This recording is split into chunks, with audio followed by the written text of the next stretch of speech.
I was buttoning my shirt in front of the mirror, halfway through tying my tie, when my phone buzzed on the counter. It was exactly 9:10 a.m. I remember because I glanced at the clock, annoyed I was already running late for my sister Lisa's wedding. I figured it was just one of the groomsmen texting about directions or parking. But when I picked it up, the message made me freeze. Don't go to the wedding. Check your wife's basement. Do it before it's too late. No name, just that. I actually laughed out loud. Short, sharp, dismissive. Spam, right? A scam. One of those weird stalker messages you see in Reddit threads. I shook my head and tossed the phone back on the counter, but it stuck in my gut. Something about the way it was worded, not dramatic, just certain. Like someone wasn't warning me as a joke. They were warning me because they knew something. Trisha had left the house maybe an hour before, said she was heading to the reception hall to help Lisa set up early. That wasn't strange. Trisha was always in control of everything. Planning, organizing, making checklists no one asked for. She lived for this kind of chaos. But now that I thought about it, she'd left in a hurry. No small talk. No, love you, see you there. Just a rushed kiss on the cheek. Barely looked me in the eye. Her coffee was still sitting on the kitchen counter, full. She's the kind of woman who doesn't function without caffeine. And she'd been checking her phone every 30 seconds like she was waiting on a lottery number to hit. I tried to shrug it off. Told myself I was being dramatic. Wedding day nerves. Maybe she was just busy, distracted. I grabbed my suit jacket, smoothed down my tie, and tried to push it out of my mind. But the message kept flashing behind my eyes like it was burned there. Check the basement. Trisha always called it her workspace. I never went down there. Said it was where she kept her crafting stuff. Old college junk, out-of-season clothes, all the stuff I didn't care to dig through. Still, I found myself standing at the top of the basement stairs a minute later. Jacket off, tie hanging loose. I grabbed the key off the hook. She kept that door locked, which I'd never thought twice about, and stood there for a second with my hand on the knob. I told myself it was crazy, but my gut was already twisting. I unlocked the door and went down. The stairs creaked under my feet as I stepped down into the basement. It smelled like dust and dryer sheets, with that stale, still air you only get in rooms nobody visits. The light flickered when I pulled the chain, and one bulb buzzed overhead. The whole place was a mess of plastic tubs, old Christmas decorations, and fabric bins stacked half open. I had no clue what I was even looking for. I walked past the shelves she'd labeled in her neat handwriting. Fall decor, gift wrap, scrapbooking. Most of it was junk I'd never cared about. The treadmill in the corner had a thin layer of dust and a folded tarp tossed over it, like someone had tried to hide something and gave up halfway. I kicked it without thinking and heard something shift behind it. Not loud, just enough to make me look twice. That's when I saw the edge of a small black box tucked behind a tote bag. Lockbox style, steel, combination dial. It looked out of place in a room full of glitter glue and mason jars. I pulled it out, sat on the treadmill, and turned it over in my hands. It was heavier than I expected. I didn't know the combo, but the lock wasn't top-notch. I grabbed a flathead screwdriver off her nearby craft table and popped it open. The first thing I saw was a men's leather watch. Not mine. Then a pair of silver cufflinks in a velvet pouch. Again, not mine. I don't even wear cufflinks. A bottle of cologne, still half full. I unscrewed the cap and sniffed it.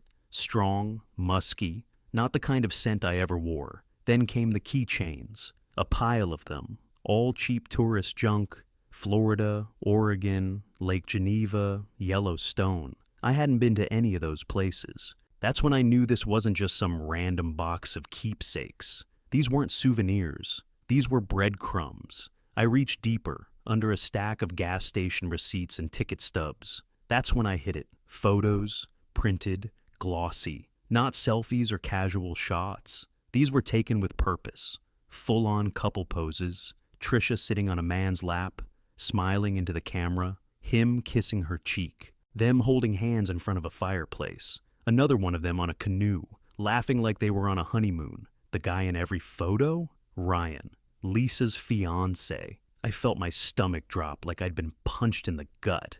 My hands actually shook a little. I stared at one where they were on a porch swing. She was barefoot, curled into his side like they had been together for years. Her head was tilted toward him like she belonged there. I flipped through more. Same two people, same kind of photos, different outfits, different places. I stopped counting after 10. Buried under the last few prints was a folded stack of papers. I opened them up, and that's when my heart really started racing. Text messages, not screenshots. Full-on printed message logs, with dates. Recent ones. Trisha. After today, we can stop pretending. Ryan. Lisa won't know. She's too focused on the wedding. Trisha. Just smile for the pictures. We'll figure the rest out later. I read them twice, just to make sure I wasn't misreading. Then I read them again. My jaw clenched so hard my temples throbbed. It wasn't just an affair. It wasn't a mistake or a slip. They were planning. Coordinating. Smiling through rehearsals while stabbing Lisa in the back. Pretending in front of the whole family while screwing each other on the side. I looked at the photos again. Trisha didn't look ashamed in a single one. Not guilty, not conflicted. She looked happy, relaxed, comfortable, like she'd found her real life. And the rest of us were just filler. I grabbed my phone and started snapping pictures of everything. The watch, the cologne, the photos, the texts, all of it. I didn't know what I was going to do with it yet, but I wasn't going to leave any of it behind. I packed everything back into the box and slid it back where I had found it. Didn't want her knowing I'd seen it. Not yet. When I stood up, my legs felt shaky, but my head, crystal clear. Trisha and Ryan were walking into a wedding, like nothing was wrong. But now, I knew the truth, and I wasn't going to sit quietly and watch it happen. I headed back upstairs with my phone in my hand and a plan already forming. I wasn't giving them that chance. I wasn't walking into that church pretending everything was fine. Not while Lisa was walking down the aisle toward a guy who was already planning a future with someone else. I stood up slow, my legs still stiff from sitting. I didn't bother straightening my shirt. My head was spinning too fast for that. But one thing was clear. Lisa was getting the truth today, whether she wanted it or not. And if Ryan and Trisha wanted to play house at the expense of two families, they were about to find out what happens when you burn the wrong bridge. I threw on my suit like it was any other Saturday. Shirt, tie, jacket, the usual. My hands moved automatically, but my head was somewhere else entirely. I double-checked my phone before sliding it into the inside pocket. Photos, texts, all of it backed up. I wasn't walking in blind. The drive to my parents' place felt like a slow crawl. My chest was tight the whole way. Part of me wanted to rip the wheel off and turn around, but I wasn't going to let Lisa walk into a damn ambush. When I got there, the house was buzzing. Bridesmaids were everywhere. Curling irons, hairspray, champagne glasses half full. My mom was floating around the kitchen in a robe, pretending not to cry. Someone was playing Taylor Swift on a speaker. The whole thing felt fake, like a movie set. And then there was Lisa. She looked happy, like real happy, smiling wide, laughing with her best friend over something dumb, touching up her lipstick in the mirror without a single worry in her eyes. It hit me harder than I expected. I felt my stomach twist. I couldn't do it in front of everyone, so I waited until she was alone for a second, then walked up and said, "Hey, can we talk? Just you and me. Quick." She glanced at me, a little confused, but nodded. "Yeah, sure." I led her down the hall to Dad's old study, closed the door behind us. She turned toward me, still smiling like she thought maybe I was going to give some sweet older brother pep talk. I pulled out my phone, opened the gallery. "Before you walk down that aisle," I said, "there's something you need to see." Her smile faded immediately. She took the phone from my hand and stared down at the screen. She didn't say anything at first, just swiped through the picture slowly, like her brain was struggling to process what her eyes were seeing. The lake house, the swing, the kiss. Her eyebrows tightened. She looked back up at me, voice barely there. "Is this real?" I nodded. "Yeah, I found them this morning, in our basement." She looked down again, swiped to the screenshots, read every word like she was memorizing them. Her fingers started shaking, her jaw clenched. Still no tears. When she looked back up, her whole face had changed. Not just sad, cold, focused. She handed the phone back to me. He was going to marry me like this? I didn't answer. I didn't need to. She turned, walked back down the hall, and rejoined the chaos like nothing had happened. No one saw it coming, especially not Ryan. Lisa slipped back into the dressing room, with me trailing a couple of steps behind her. Her bridesmaids were too busy fixing curls and adjusting dresses to notice anything was off. She sat down at the edge of the chaise lounge, smoothed out her gown, and held her hands together tight like she was bracing for impact. I stayed by the doorway, keeping an eye on everyone else in case anyone drifted too close.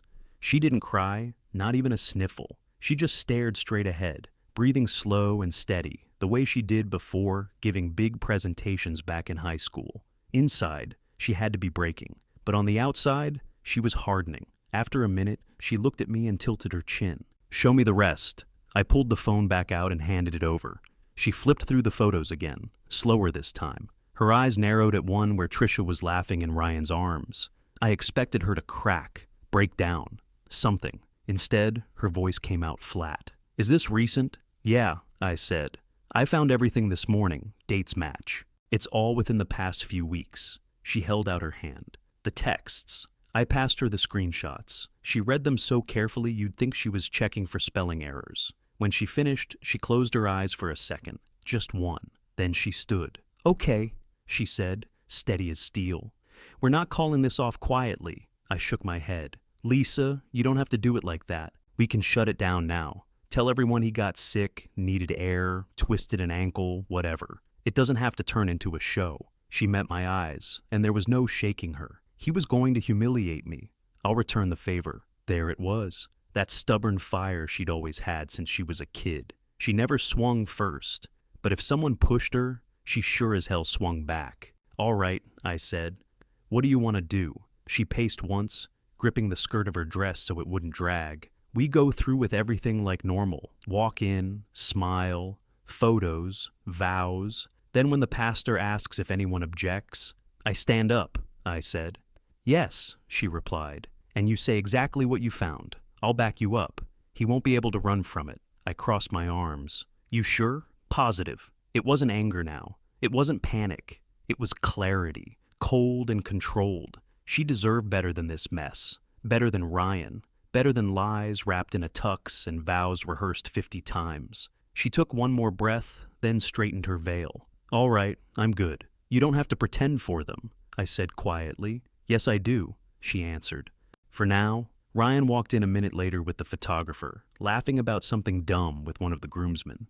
He didn't even glance my way, didn't even twitch, just slipped behind Lisa like he hadn't been two-timing her with my wife. If he noticed the shift in her eyes, he didn't show it, and she didn't give him a thing. Not a glare, not a flinch. The man honestly thought he was getting away with it. The chapel was packed, white flowers everywhere, people smiling, whispering, fixing their collars. That wedding hum. Soft music, camera clicks, someone's kid rustling a candy wrapper too loud. I stood near the back in the aisle seat, palms sweating inside my pockets. Right on schedule, the music shifted. The doors opened. Ryan stood up front, all polished in his tux, grinning like he earned it. Not a single damn clue on his face. Trisha sat front and center in that pale blue dress she'd obsessed over for weeks. Hair perfect, lipstick bright, phone out like a proud sister-in-law. I watched her snap pictures while my blood boiled. Then Lisa appeared, head high, face calm, dress glowing in the sunlight, pouring through the stained glass. She didn't rush, walked like she owned the place, like she hadn't seen her life detonate just hours before. You'd never guess she was walking toward the man who betrayed her. People whispered, smiled, cried. The pastor started talking. Love, commitment, unity, the usual scripted garbage that felt hollow now. My heart pounded so hard I thought it might shake loose. But I stayed still. I waited. I kept my eyes on Lisa, and she kept hers forward. Murmurs turned to full-on shouting. People were confused, stunned. Ryan looked around like I had to be joking. Lisa didn't move. She just stood still at the front of the aisle, watching it unfold with stone in her eyes. Trisha stood up. "Wait, what are you talking about?" she said, her voice too high, too fast. "Don't," I said, pointing at her. "Don't lie. Not here." Ryan stepped forward. "Man, I don't know what you think you saw. Save it." I reached into my jacket, pulled out my phone, and held it up. I tapped the screen. The first photo popped up. Trisha and Ryan on the swing. Next, her in his lap. Next, them holding hands in that stupid cabin, like they were already married. The pastor went silent. The crowd didn't. Then Lisa spoke. "I saw it too. she said, loud and clear. Today. He was planning to marry me while keeping her on the side. Gasps again. A few people near the front looked away. One old cousin started crying. Ryan's face collapsed. He looked at Lisa, then at Trisha. It wasn't like that, he mumbled. Lisa stared him down. You kissed me this morning, then turned around and lied to my face. Trisha started crying. It was a mistake. I didn't mean for it to happen. You meant every second of it, I snapped. You printed the photos. You saved the texts. I stepped up to the altar, held the phone higher so everyone could see. People craned their necks. Some looked away in shock. Others just stared. Here's your happy couple, I said. They've been sneaking around behind all our backs while planning this big picture perfect day. Lisa turned to the pastor. This wedding's over. She handed her bouquet to her maid of honor, turned on her heel, and walked straight out of the church. I followed right behind her. No one said a word. Ryan stood there frozen. Trisha was crying into her hands. The photographer didn't know whether to keep shooting or leave, and the guests, silent. No one clapped, no one chased us. The truth had landed, hard, and the show was over. Lisa didn't look back once, not at the guests, not at the flowers, not even at the altar she'd spent 6 months obsessing over. Just marched straight out of that church like she was walking away from a fire she didn't start. I followed her out the double doors. The fall air hit us like a slap. Cold, sharp, grounding. We stood there on the steps for a second. No words. Just the sound of chaos slowly building behind us as people realized the wedding was officially dead. Then the doors burst open. Ryan came running out, jacket half off, eyes wild. Lisa! Wait! It didn't mean anything. She turned slowly, calm as hell. You planned a life with me while screwing my brother's wife. That doesn't scream nothing. I messed up, he said, throwing his hands out. It was just a fling. Bullshit, I said, stepping forward. You two had a full-on second relationship. Trips, photos, messages. You don't print that crap unless you're proud of it. Ryan's face dropped. It's over. I ended it. Lisa laughed once. Sharp, cold. Yeah, I ended it too. Right now. Then came Trisha, right on cue, stumbling out behind him with mascara streaked and heels wobbling. Her sister was holding her up, whispering something, but Trisha shook her off and looked right at me. You didn't have to do it that way, she said, voice cracked. You humiliated me. I stared at her for a second. I warned you. I gave you a home, Trisha, a life. You burned it down. She wiped her face like she was the one who'd been wronged. It wasn't supposed to go this far. Lisa scoffed. Oh, so the marriage was too far? Good to know. My mom came out next crying. She looked from Lisa to me, then over at Ryan and Trisha like she couldn't even recognize them. Why? She asked, voice shaking. Why would you do this to her? Ryan just looked down. No words. My dad stepped out a moment later. He didn't say a damn thing. Just stood there on the steps with his hands clenched at his sides, staring at Ryan like he was deciding whether to speak or swing. No one did either. Eventually, Ryan stormed off, mumbling something to himself, and peeled out of the lot like he thought speed would erase the shame. Trisha followed her sister to their car without looking back. Lisa took a shaky breath. Let's go home. That night, I packed Trisha's things, box after box, clothes, makeup, that dumb live, laugh, love sign she hung in the hallway. All of it went into the garage. I changed the locks the next morning before she could even think about coming back. Lisa moved back into our parents' place, not out of failure, out of safety, familiar ground. She didn't want sympathy. She wanted space. We checked in every day, sometimes just a thumbs up, sometimes a few texts. Once in a while, she'd come by and we'd sit on my back porch with a six-pack and say nothing at all.